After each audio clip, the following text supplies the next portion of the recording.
and Qatar cement ties. 13th Toshaos conference hosted, Hinterland airstrips to get solar lights, and Cubana air disaster victims remembered. This is InfoHub Recap. Stay with us for the next half an hour as we take you through major stories covered during the week of October 5 to 11. The future of Guyana has never looked better. Our nation is on the cusp of a development program like never seen before. While Guyana is now emerging as an energy giant through the discovery of massive reserves of oil and natural gas, it is your government's intention that the huge benefits emerging from this will go where it matters most, to you, the people of this beloved country. There is a surge of confidence in the way Guyana is governed once again, and the level of investor interest is unprecedented. Guyana is poised to become the breadbasket of the region, and the pace at which this nation will grow through prudent fiscal management will be nothing short of impressive. But more than anything else will be the way every Guyanese, regardless of color, class, or creed, becomes a part of this historic period of national transformation, sharing in the wealth and well-being of it all as one Guyana. Thanks for joining us. The week began with news that bilateral ties between Guyana and Qatar were further strengthened with the accreditation of Qatar's ambassador to Guyana. Guyana has enjoyed cordial relations with Qatar for 23 years. On Wednesday, October 9, His Excellency President David Granger accepted letters of credence from Qatar's non-resident ambassador, His Excellency Al Abdullah. According to President Granger, these ties were founded on mutual respect for each other's territorial integrity, non-interference in internal affairs, cooperation for mutual benefit, respect for international treaties and laws, and maintenance of regional peace and security. The head of state highlighted the recent air services agreement between the two countries. Guyana and Qatar strengthened their bonds of friendship further with the signing of the bilateral air services agreement only last month on the 24th of September. This will pave the way for future cooperation in investment, in trade, and in air travel, and also, hopefully, in the movement of people. Guyana welcomes this important initiative and remains committed to working with the government of Qatar to enhance air connectivity in an effort to link the Caribbean and the Middle East. The head of state further expressed his wish to deepen ties with the Middle Eastern state in trade, capacity building, and education. They also wish to suggest that new fields of cooperation, especially in energy and tourism, be explored. Guyana is keen on enhancing partnerships with experienced petroleum producers such as Qatar. I'm confident that your appointment as ambassador will provide opportunities for fruitful discussions and exchanges in the oil and gas sectors of both of our countries. The president also noted his government's commitment to working with the United Nations and the Organization of Islamic Cooperation and deepening its engagements and relations with Qatar through these organizations. His Excellency Ambassador Al Abdullah echoed similar sentiments to the president, that both countries have enjoyed excellent relations despite the geographical distance between the two. I'm looking forward to work and cooperate with members of your esteemed government to develop and enhance the already exciting cordial relations between both of our countries. Your Excellency, let me reiterate my thanks and consideration to Your Excellency. Guyana and Qatar established formal diplomatic relations on August 23, 1996, and since then have collaborated at the multilateral level through several organizations. Ambassador Al Abdullah, who succeeded Ambassador Ahmad Al Haiki, will be resident in Brazil.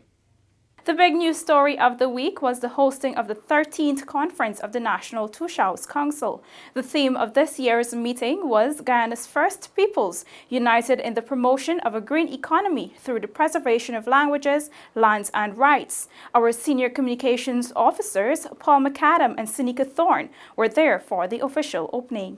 Addressing the Toshaos and leaders of more than 212 villages and communities from across the 10 administrative regions, across Guyana, His Excellency President David Granger urged the National Toshaos Council to understand the need for human development and what it entails for indigenous advancement. Development would be meaningless unless people's lives could be improved. Human development is at the core of ensuring a good life. It recognizes the importance of improving people's lives, especially in 4 fields: education, health, livelihood, and social protection. Human development aims at ensuring the good life for all. Indigenous people inhabit all 10 regions of Guyana, mainly in the hinterland. Human development in Guyana therefore must mean hinterland advancement.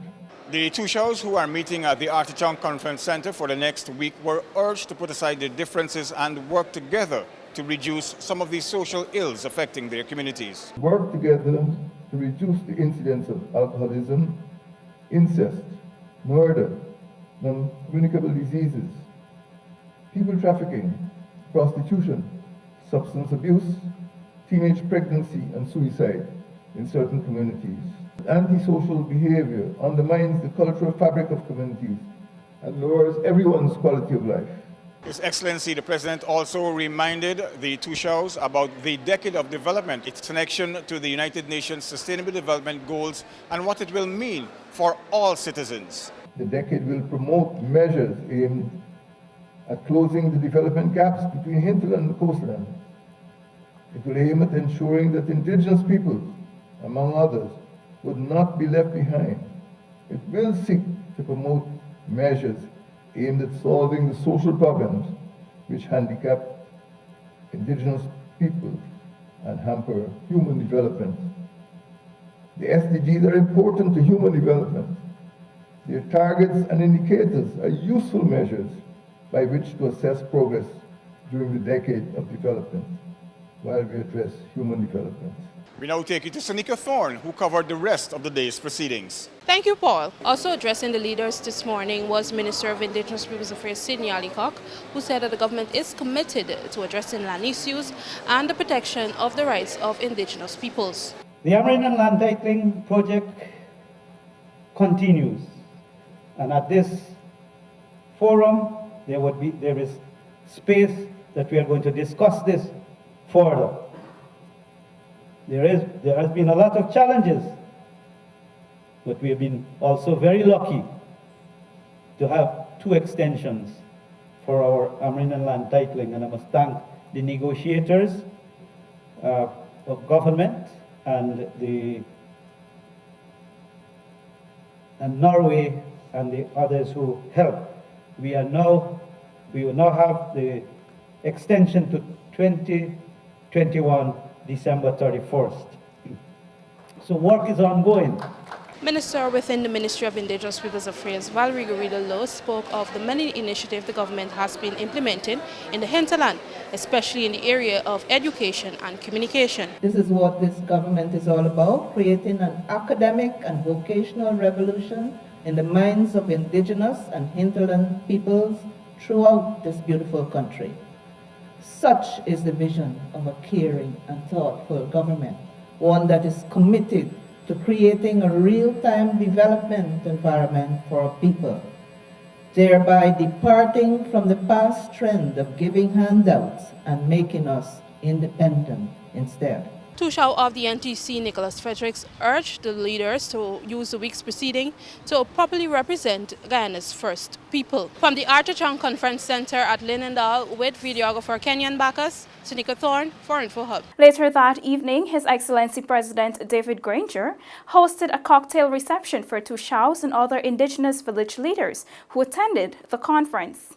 The indigenous leaders were treated to an evening of drinks, food, and steel pan music at the Baridi Benab State House. During his welcome remarks, the president reminded of the administration's focus of the development of the human capital, especially women and children, and generally improving the quality of life of communities in the hinterland region.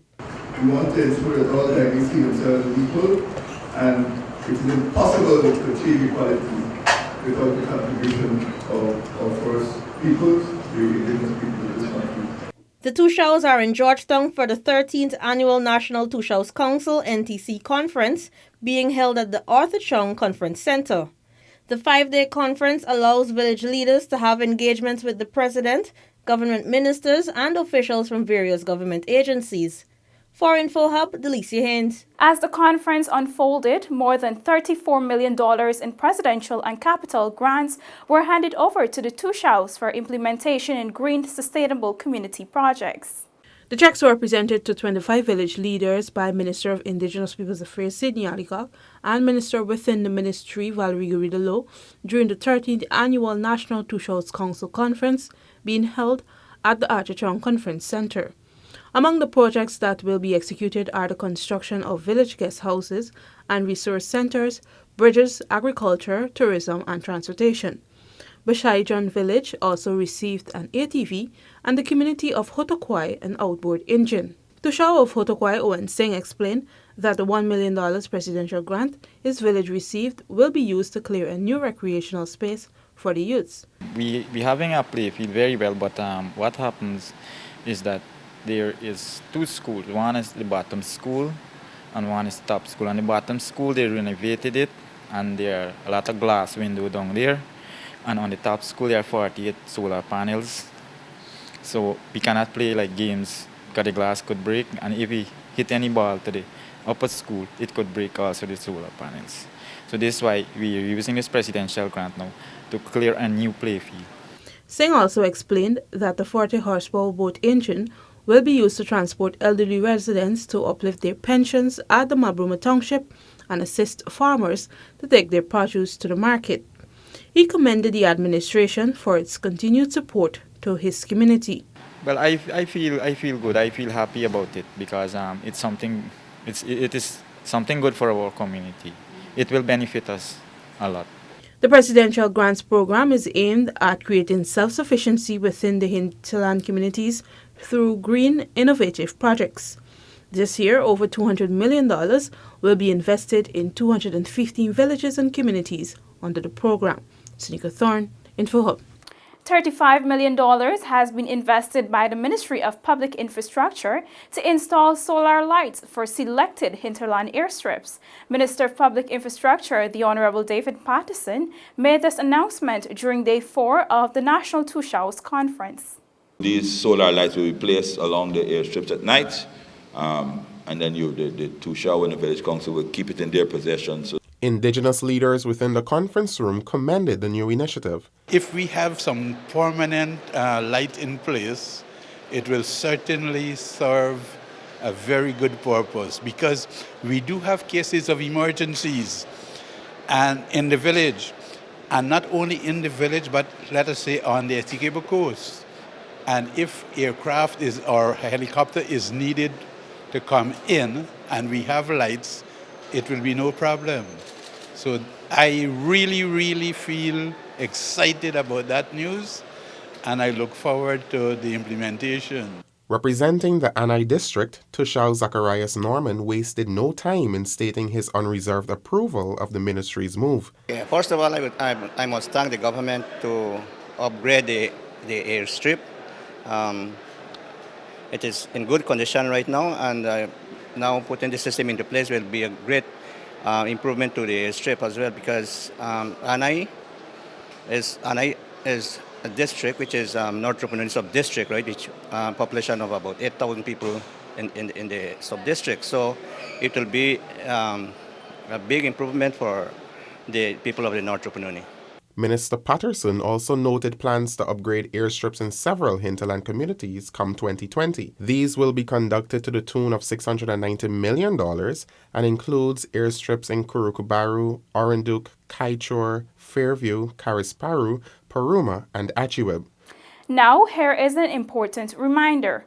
The Ghana Elections Commission began its claims and objections period. But what does this mean? Let's find out.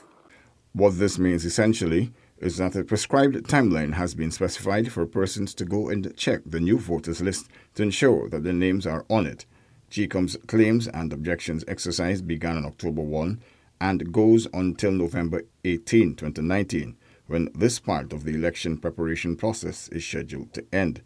GCOM, the entity responsible for the administration and conduct of elections in Guyana, is urging citizens and persons eligible to vote to check for their names on the new voters list. If there is any need for changes or correction to the data recorded or transfers in relation to addresses, this is the time for such verification. In terms of eligibility, this is what you need to know. You're eligible to vote in the regional and general elections in March 2020 if your name is on the preliminary list of electors or PLE. For this to happen, though, you must be 18 years or older or become 18 by December 31, 2019. A Guyanese citizen by birth, descent, naturalization, or registration, or a citizen of a Commonwealth country living in Guyana for no less than 1 year preceding December 31, 2019. GCOM's claims and objections exercise is being conducted at all GCOM offices throughout the country. For more information, you can access the Commission's website at http://www.gcom.org.gy. Also in the news, we tell you that the coalition government continues to fulfill its commitment to ensuring information, services, and access to a good life is decentralized. On Saturday, His Excellency President David Granger visited the mining town of Linden, where he commissioned the Linden Broadcasting Network. The head of state noted that the aim is to ensure there is a station in every town. It's a great day for Guyana. We took a bit of time getting here, but we realized the importance of public communication. And this station is an important forward step in improving the level of communication in Guyana. The commissioning comes after a 7-year wait for a television license for the network. On March 1, 2019, the Guyana National Broadcasting Authority presented a letter of approval to the Secretary of the Trust Company of the station. Following the commissioning, the head of state attended a rally where he announced that Lindeners can expect more jobs as well as housing opportunities. We are going to continue to support the improvement of internet access in Linden. We will establish a call center at Karakara to create 150 jobs. We will collaborate in the construction of a women's, we have collaborated in the construction of a women's shelter at Richmond Hill. And we will build 2 new community centers in Amelia's Ward and Blueberry Hill. We will erect a vocational training center right here in Linden and undertake the construction of a primary and nursery school and a dormitory for the Linden Technical Institute. We're going to develop 500 additional house lots in Amelia's Ward, and we're going to commission 2 new wells through the Guyana Water Incorporated. During his visit to Linden on Saturday, the head of state also commissioned another school bus, which will be used to transport school-aged children free of cost. In matters related to the economy, the Finance Ministry is investigating sudden price increases at some city cambios. The Ministry of Finance has launched an investigation into why some cambios in the city have significantly increased their selling rates for the United States dollar when there is no shortage in the banking system. Some cambios reportedly increased their exchange rate to 235 Ghana dollars for 1 US. In an interview, the Minister of Finance, the Honorable Winston Jordan, is reported to have said, quote, "I can tell you we have adequate reserves. We have almost US $530 million in the banking system. The reserves are nearly US $500 million as at the end of August. The commercial banks do have a lot of cash. There is absolutely no question about it." End of quote. According to the finance minister, the increases were implemented at a few cambios, thus leading the investigation in a certain direction. Checks at Republic Bank and GBTI, as well as inquiries from the Bank of Guyana, revealed that US dollars were available at 215 or 216 Ghana dollars to 1 US. Persons desirous of purchasing US currency are encouraged to do so at established banking facilities. The Finance Ministry is expected to pronounce on its findings by the next week. Felicia Valenzuela, InfoHub. 43 years after their tragic deaths, Guyana still remembers the 11 Guyanese who lost their lives in the Air Cubana tragedy. The simple memorial service was held on Sunday at the monument site Turkine campus. Speaking on behalf of His Excellency President David Granger, Minister of Social Cohesion, the Honorable Dr. George Norton, described the incident as a tragedy. His Excellency David Granger said, "This is not a disaster. Disaster he described as a natural catastrophe. But this act," he went on to say, "was a deliberate, premeditated crime, causing great sufferings, distress, and destruction, and must be described as a tragedy." On Wednesday, October 6, 1976, Cubana Airways flight CU-455 was scheduled to fly the following route: Guyana to Trinidad, Trinidad to Barbados, Barbados to Jamaica, and finally Kingston to Havana, Cuba. However, 9 minutes after it took off from Barbados, 2 bombs exploded in the plane, causing it to crash into the Atlantic Ocean. Among the 11 Guyanese who perished, 6 were students on their way to study medicine. It was the first time that Guyana, Cuba, and the region had experienced such a tragedy. The 4 Caribbean states, Guyana, Barbados, Jamaica, and Trinidad and Tobago, established diplomatic relations with Cuba in December 1972, 4 years prior to this tragedy. Clearly, someone wanted to send a message. These horrendous acts were later claimed by El Conda, an anti-Castro exile group, which waged war against Caribbean countries that had maintained strong ties with Cuba. Guyana and Cuba, Minister Norton noted, remain partners in a number of areas, despite the tragedy. Reporting for InfoHub, Alexis Rodney. Agriculture Month is being observed, and the ministry, through its recently launched Guyana Realigning Agriculture for Improved Nutrition and Health Grain H program, is promoting healthy living at several health facilities. Close to 100 patients attending clinic at the Guyana Cancer Institute received medical plans on Tuesday. The initiative is part of the ministry's Grain H program and is in observance of Agriculture as well as Cancer Awareness Month.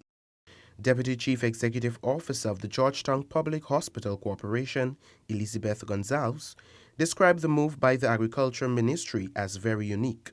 So I want to encourage all of you today, as you go through whatever you go through, just remember good nutrition. And let's remember that plants and vegetables were intended to be the original food for man. The patients were encouraged to adopt the habit of planting their own kitchen gardens. As Minister within the Ministry of Agriculture, with responsibility for rural affairs, the Honorable Valerie Adams-Yearwood emphasized the importance of consuming healthy foods. We are, from the Ministry of Agriculture, helping you as we help ourselves to realign our nutrition, realign the food we eat and the way we eat food. InfoHub spoke with one of the recipients who described the initiative by the Agri-Ministry as an excellent step and suggested that this be done annually. I feel that was good for the first time that we ever have that, and I think they should promote more every year for the patients and you come and encourage the cancer patient more to do better for themselves. On Monday, health centers within the Demerara-Mahaika area benefited from tools to boost their kitchen gardens. The health outpost also received forks, spades, hoes, pickaxes, and cutlasses. The Grain H initiative was established by the Agriculture and Public Health Ministries. The aims of the initiative are to ensure Guyanese have access to sufficient, safe, and nutritious foods, and more importantly, that we practice a healthy lifestyle. Kellen Rover for InfoHub. Also included in the Agri-Month activities were several persons living with disabilities. A group was given the agriculture experience through a field school hosted at the Guyana School of Agriculture. The Agri-Ability Field School is a one-day exercise formed part of Agriculture Month activities. The exercise saw the Guyana School of Agriculture opening its classrooms to persons with disabilities and exposing them to a hands-on experience with farming and agri-related processing methods.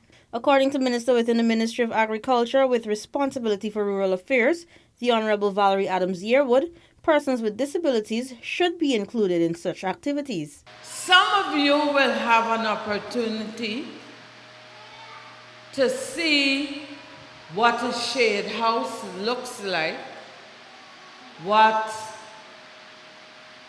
drip irrigation system looks like.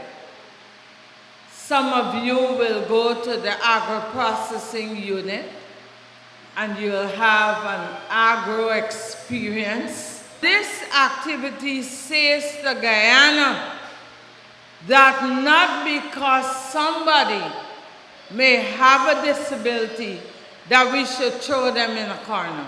The community of persons with disabilities have been continually engaging the government for more inclusion in agriculture-related activities. This is according to Ganesh Singh, Program Coordinator of the Guyana Council of Organizations for Persons with Disabilities, who assured that they will make the most of the opportunity. Over the past, I would say, 3 to 4 years, we've been trying to get more persons with disabilities involved in agriculture, whether it's at the level of food processing or starting their own little farms. And I know Mr. Archibald will definitely speak to the Minister about this. In ensuring that we can start our own little business, become entrepreneurs, plant those 2 little plots of beds in your backyard, so that at the end of the week you can get a $5,000. A similar intervention was started in the 1980s, but this, however, was dissolved. The Guyana Council of Organizations for Persons with Disabilities noted its appreciation for the Agriculture Ministry's support in such a venture. The person engaged hails from Regions 3, 4, 5, 6, and 10. For InfoHub, Delicia Haynes. For all you cricket fans, here's a reminder to come out on Saturday, October 12th at the Durban Park for the CPL watch party and cheer on our Amazon Warriors to victory. The event starts at 5 p.m, so come out and be part of the excitement and fun. Admission is free and all are invited. Go Warriors! Before we wrap up, let's remind you that GCAM's Claims and Objections exercise is ongoing and ends on November 18, 2019. During this period, persons who are 18 years or older or will become 18 by December 31st, 2019, and persons whose names appear on the preliminary list of electors, a citizen by birth, descent, naturalization, or registration, a citizen of a Commonwealth country living in Guyana for no less than 1 year before December 31st, 2019. Persons are asked to visit the registration office in their respective district to verify their registration records for inclusion on the official list of electors.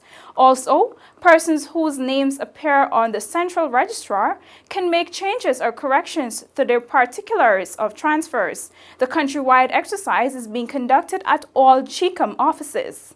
This has been InfoHub Recap, which looked at major stories carried during the week of October 5 to 11. Remember to subscribe to our website for more stories and follow us on our social media platforms. Have a safe and enjoyable weekend. Goodbye.